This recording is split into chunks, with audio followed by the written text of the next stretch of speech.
You're listening to It Must Come Sometime, an audiobook by Ballerscheff, read by Ballerscheff.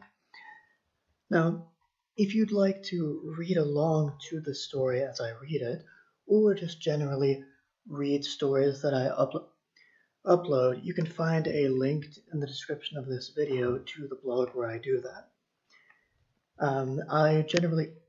I also upload this to Spotify and other platforms, so if you're more comfortable with those platforms, you can see what you like. As he splashed his face with water once more, Thomas King wondered when soap had been invented and by whom.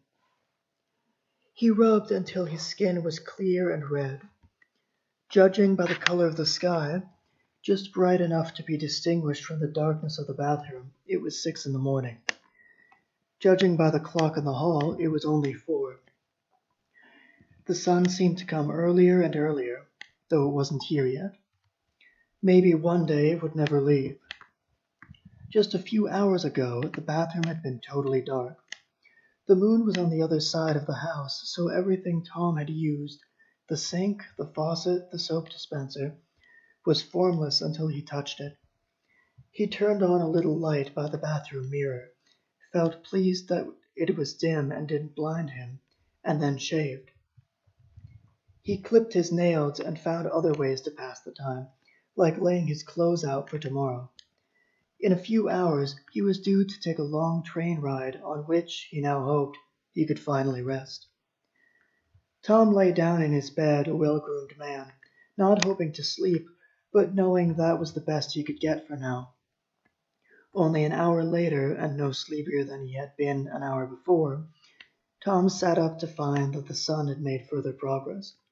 It was visible now, barely. The sky was clear except for a few clouds on the horizon, so its visibility was never a question of whether, but of when. Now he had an answer.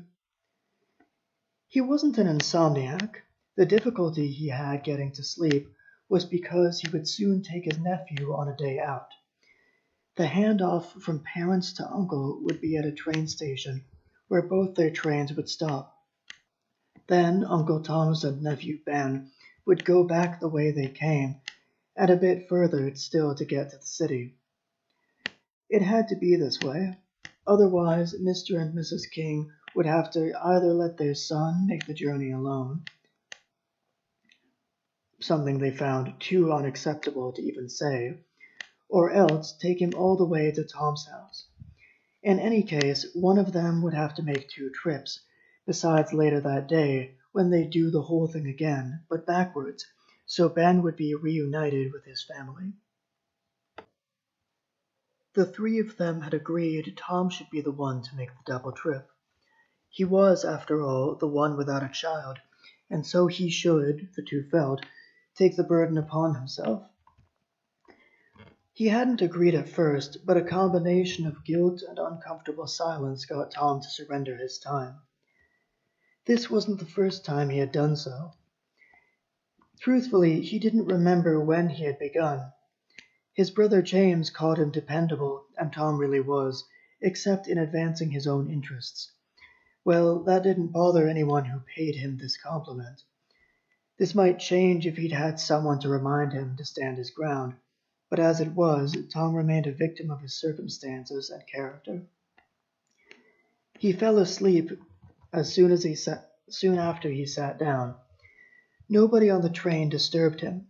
All 4 of them arrived early, and for a train station, overdressed, though Mr. James and Mrs. Emily King would look appropriate later, when they got where they were going. They'd have an early dinner, and then a piano concert. They had won 2 tickets in a radio raffle. Buying even one would be living above their means, not because they were poor, but because this was no ordinary concert. It had sold out months before. Ben was gracious about not going, and his parents knew he wasn't pretending. Only Tom wore colored shirts regularly. Ben, on the other hand, who likewise wore such a shirt, was unused to them. He and his mother discussed in increasingly pleading tones whether he should have to keep the topmost buttons closed. They choked him, he said. His mother said that was ridiculous. He let her button them again. His parents gave a little wave as they said goodbye. They would be back to get Ben at 10. James thanked Tom again for being such a big help. Then they were gone. Ben undid his buttons.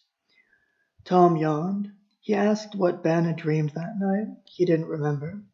Tom saw from his eyes that he thought it was a stupid question, intended to make conversation. He was younger, but could put up with silence more easily than his uncle. Tom hadn't dreamed at all. He let the question fall without another word. They passed the train ride back in the direction of Tom's house and passed that to the city in this silence. It was unbroken by even a single word. Rather than speak to him, Tom steered Ben by the shoulder and pointed where he should go, namely to their seats on the second train. He tried to engage Ben in conversation again, everything from a novel he had read to jokes, figuring that if they were to spend the day together, it was best to be on good terms. Ben refused to say more than a sentence at a time, although sometimes they were very long sentences connected by commas, ands, and semicolons. He talked and talked and talked, and then shut up without warning. When Tom asked him what he wanted to do today, he didn't even speak before shutting up. Instead, Ben turned to the window to watch the world go by. It was an unusually sunny winter day, though not so cold that the temperature was visible, either as frost on the ground or as breath, foggy with condensation.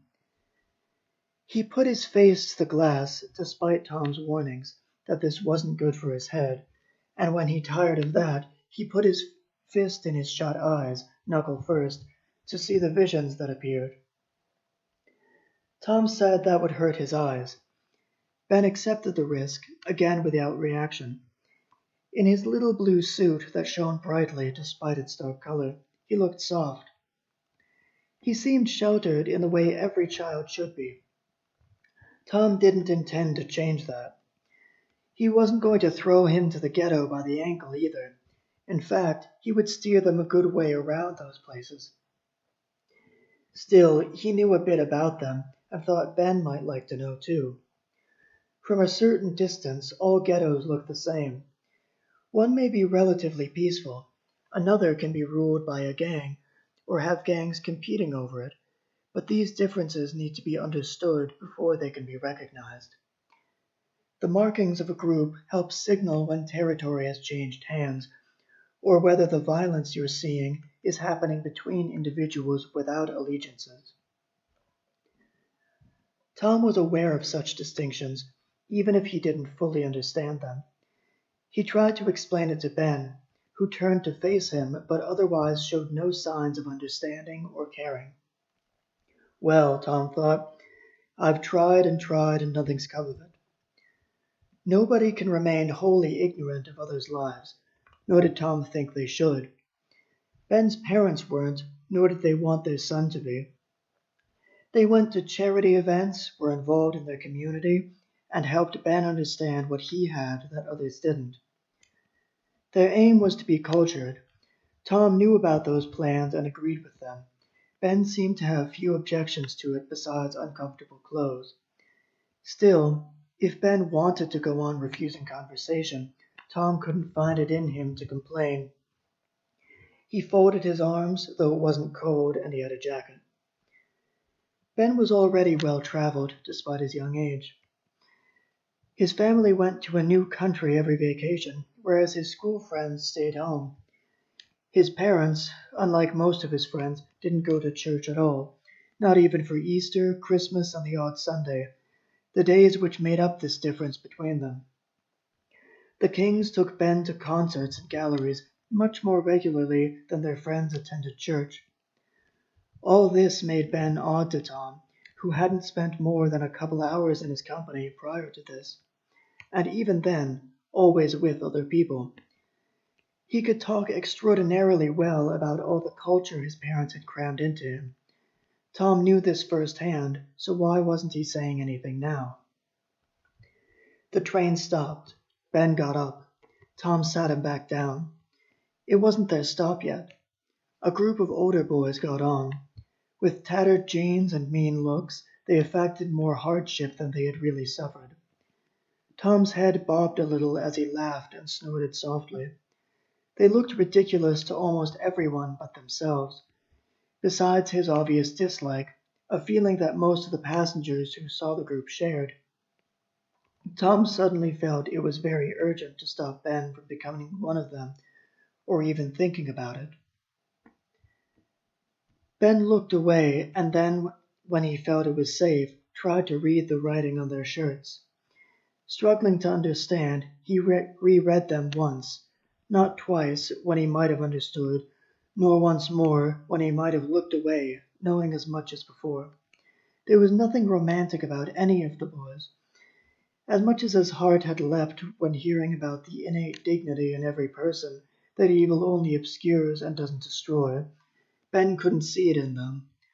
Of course, he had seen poverty in other countries, and also on stage, but this was much closer to home.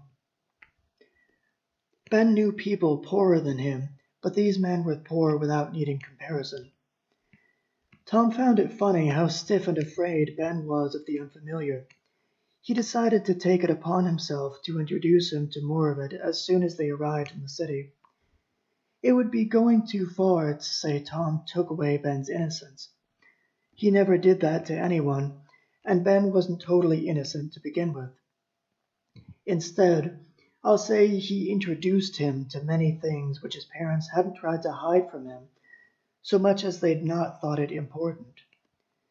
Ben had spent much of his life at school, or with friends, or in foreign countries, or else in transit while going to or from these places. Tom thought he was missing something by not knowing the other parts of the city. They got off a station earlier than where they'd planned to arrive. Tom's strategy was not to dwell too long on anything, explain what was appropriate for Ben to know, and generally let him take it in at his leisure.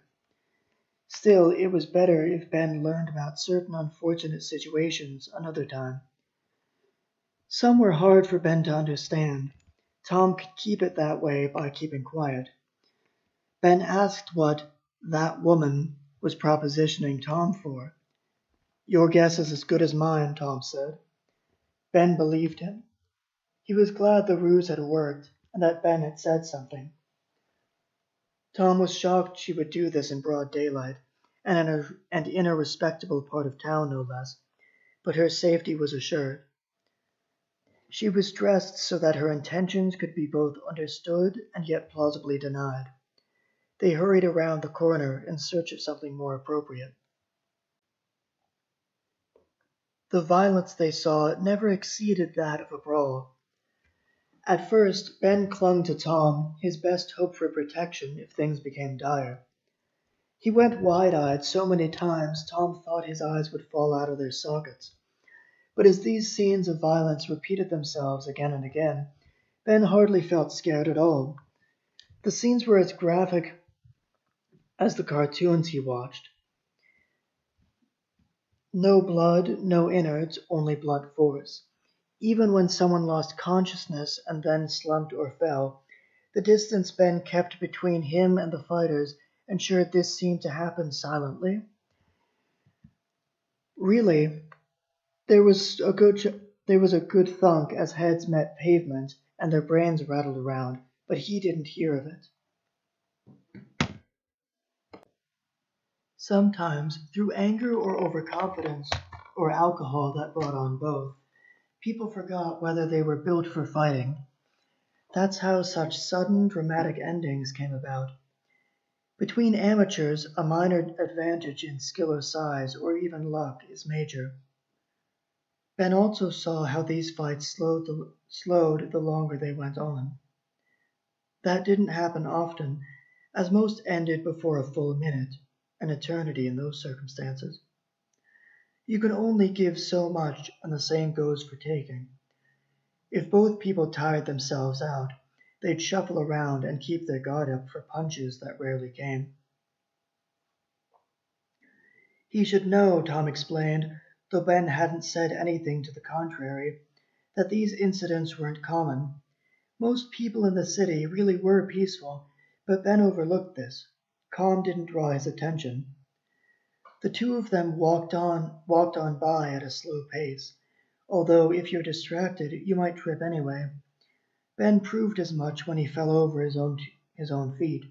He was paying more attention to the footwork of one of the drunks than to his own. Tom helped him up gallantly and dusted him off too. Each fight drove them down one street and up another until they reached the city square, where 3 police officers kept the peace. Bunches of people, each with their own beliefs and reading material, stood at either end of the square to form a corridor of sorts. Tom strode confidently towards a Jehovah's Witness, taking a brochure not from the man's hand, but from his stand, as if to show off or to make fun of him. Tom and Ben sat down at a bench that was within earshot of the witness. As they read through the brochure, Ben laughed despite his best efforts to be polite, and then he mimed bleeding to death. How to indicate refusing a blood transfusion he didn't know, but then they turned their attention to the other people there and he didn't care. They used the same routine on everyone else, they found funny, except when a group looked dangerous. Their victims, in turn, just held their signs and looked right through them. At one point, Ben took the lead and Tom acted as his faithful bodyguard. Neither he nor Ben considered these causes except in regard to how strange they were.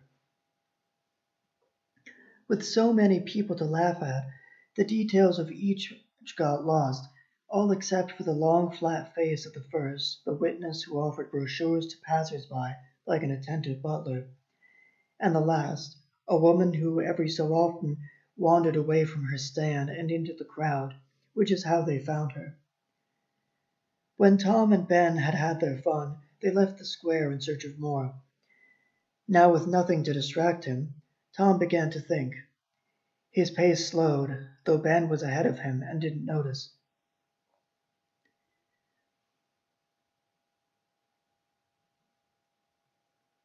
What was the point of showing Ben all this? The boy looked back at him as if Tom had said that aloud.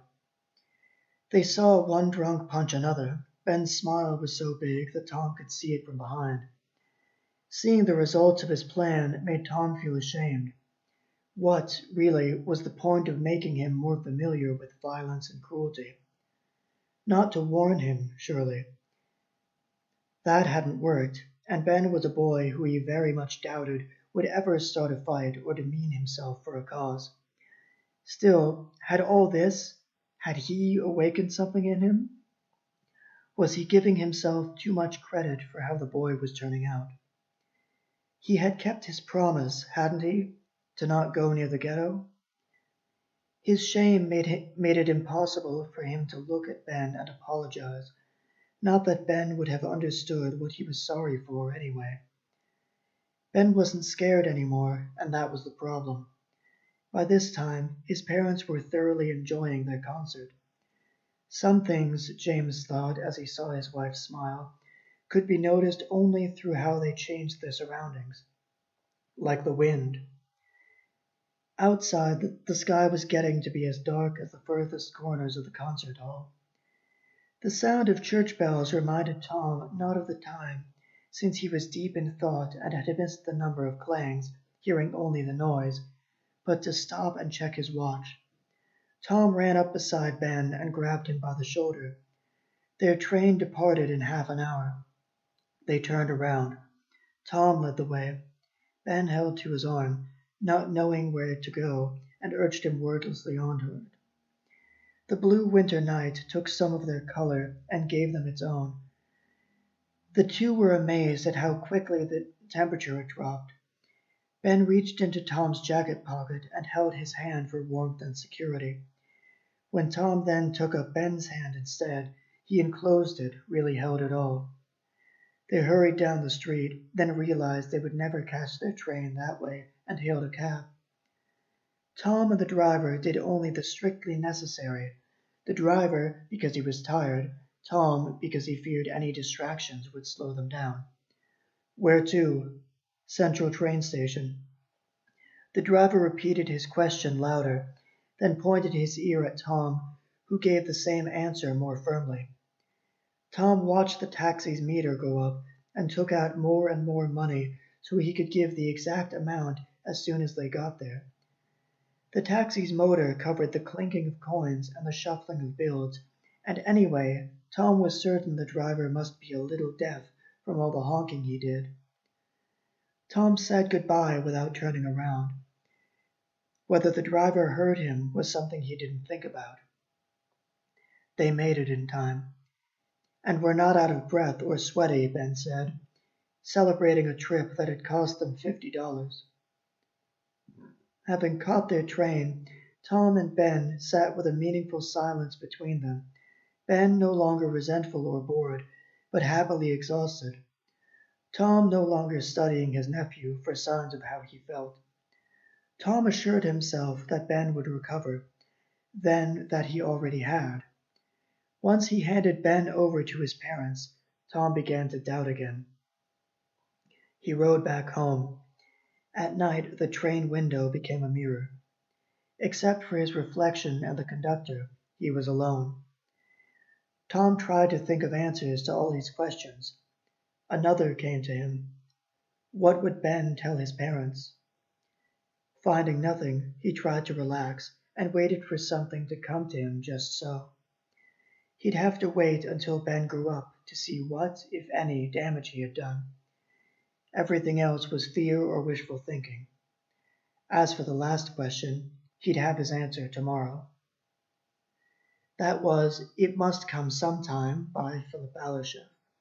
Again, if you'd like to read along to the actual story as written here, then please go to the description and there you'll find a link to the blog post where you can find the story. And as always, remember to like, share, and subscribe. Thanks, and until next time.